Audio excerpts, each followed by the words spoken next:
Hello and welcome to my channel, This Mama's Faith. It is my prayer today that after you watch this video, you leave feeling inspired by God's Word and motivated to serve others. My name is Tabitha Kelly. I am a wife of 10 years, a homeschool mama to 6, a joyful homemaker, a lover of coffee and dresses, but most of all, a daughter of Christ. Today I am taking you along while I do some homemaking and share with you what God has laid on my heart this week. I hope you enjoy this video and consider subscribing.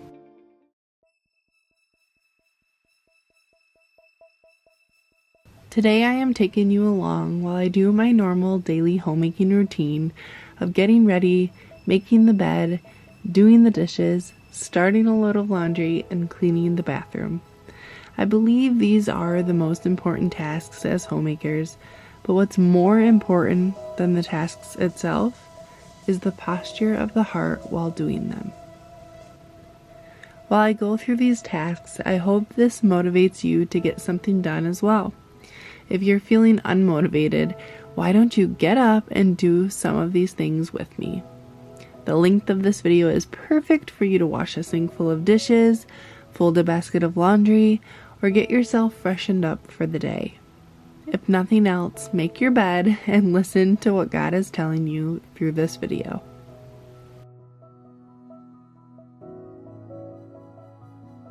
As I was saying, the posture of the heart while doing homemaking is so important.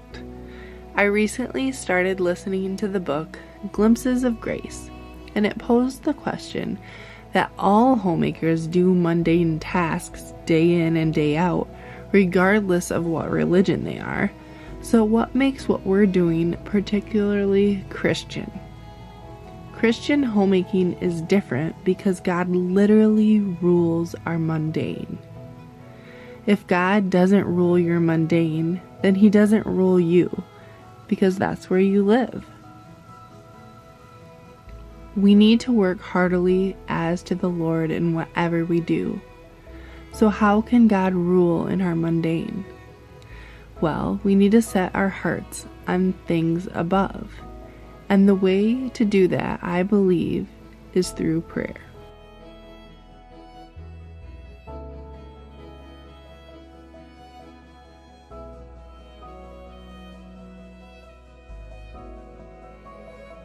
Now, if you're anything like me, you might not have a whole lot of free time to spend in silent prayer. Just about the only time I have to devote to uninterrupted prayer is in the wee hours of the morning, and let's face it, I can't always pry myself out of bed at 4:30 a.m. So instead, I've learned to pray whilst doing the mundane. I'm going to read a poem called the Homemaker's Prayer to put this into perspective. Dear Lord, wake me with the sun and help me to rise. I want to build this house with a mind that is wise. While I prepare breakfast and warm up the place, let me greet my precious ones with a smile on my face. Help me love my sweet husband and be the best wife. You made him for me for the rest of my life. As I teach my young children, please help me to know everything that I do will follow them as they grow. The pile of dishes and the mountain of clothes seems so overwhelming. Help me tend to those. I know I'm not perfect. I'll have some bad days, but I love my family. I show them in these ways. I'm not just a homemaker. I don't just cook and clean. I make this house a home. My work is always seen. In the meals I prepare and the floors that I mop, to the kisses I give and the fights that I stop. But it's not in vain. I love what I do. Help me to do it my best. I do it all for you. Amen.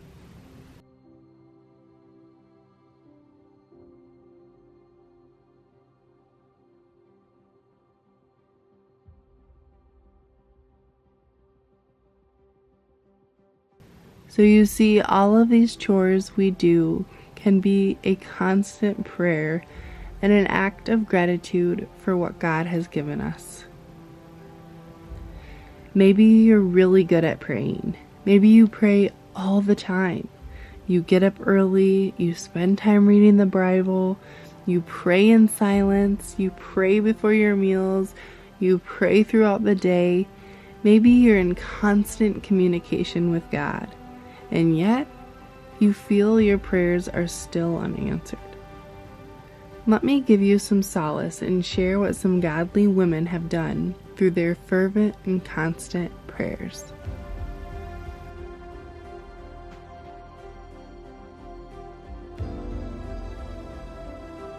First, Saint Monica. Saint Monica was a devoted Christian of the Catholic faith. She had several children, and one of her sons, Augustine, felt he was above his mother's religion. He was too smart for her lowly faith. He caused his mother much grief as he denied the faith and lived a wretched and sinful life. He lived with his girlfriend, he liked to party, and he followed heretical teaching. Saint Monica never gave up her prayers for him. She prayed for him for 17 years. And finally, only with the help from her prayers and God's grace, Augustine finally converted and was baptized. He was so moved by the faith that he was ordained a priest and then a bishop, and he is now a saint himself. It is said that Saint Monica prayed even longer for the conversion of her husband and mother-in-law, both of whom were also eventually baptized as Catholic Christians.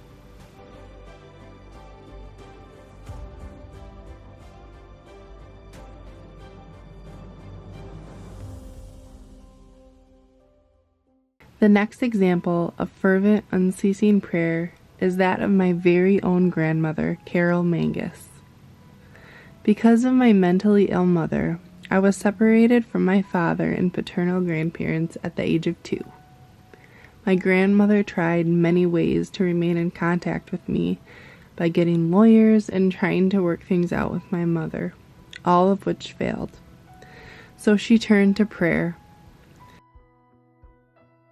For 25 years, my beautiful grandmother prayed that we would be reunited. She often wrote to me in a journal and left my picture on her nightstand. For 25 years. In 2019, we were finally reunited. My uncle somehow found me online, and we decided to meet in person. The angels were singing hallelujah when we finally embraced for a hug when I was 27 years old. I later was able to meet my father, and we've all been growing closer since in our relationships together.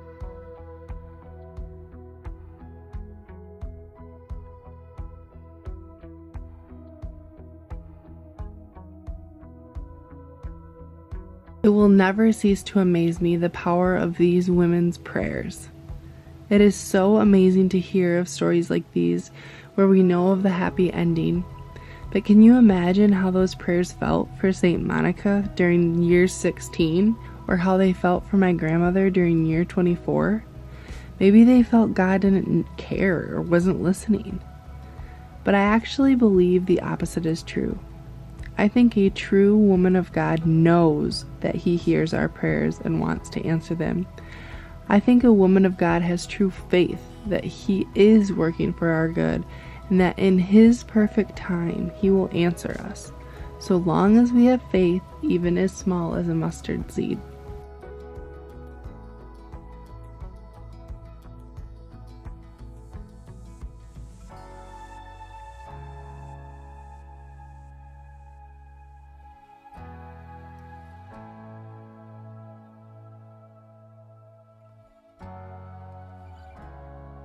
The Bible verse I want to share with you this week is very special to me, and it is another testimony of prayer and how precisely God answers us and gives us the desires of our hearts. And that is Matthew 7:7-8. Ask and it will be given to you. Seek and you will find. Knock and the door will be opened to you. For everyone who asks receives. The one who seeks finds, and to the one who knocks, the door will be opened.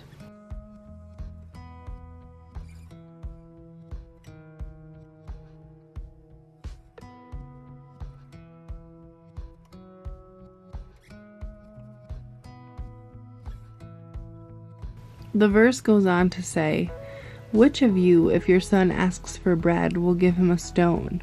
Or if he asks for a fish, will give him a snake?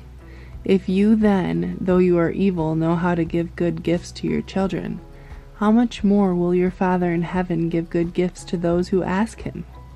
So in everything, do to others what you would have them do to you, for this sums up the law and the prophets."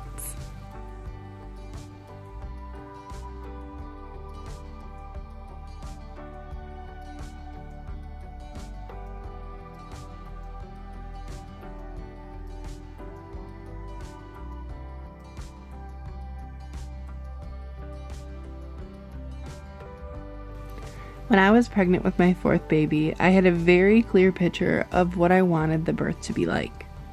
I had a home birth, and I prayed that it would be quick and pain-free, that I would have the baby in the morning just before the midwife arrived, and that my other children would be home for the whole thing.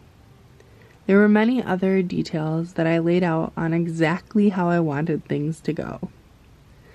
And I leaned completely on my faith in Matthew 7:7-8, and I knew that if I asked for it, God would give it to me.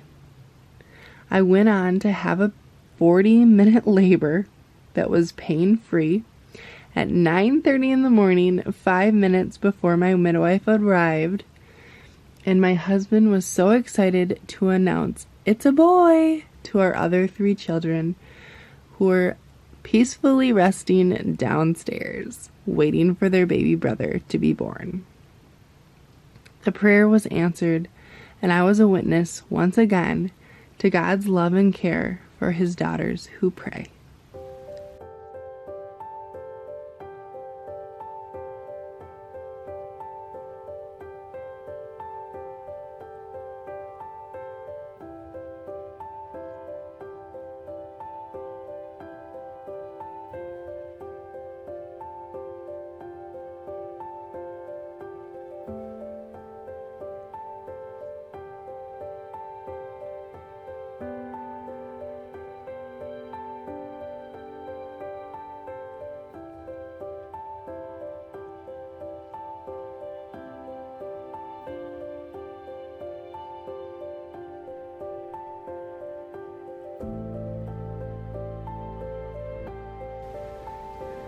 So if you're in a season of praying and you feel like your prayers are unanswered, lean into this verse and know that God is working everything for your good, even if you can't feel it yet.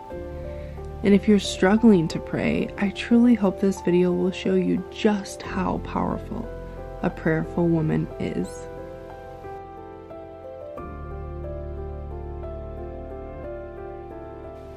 I want to thank you for watching this video today, and if it's blessed you in some way, I'd love for you to share your thoughts with me in the comments.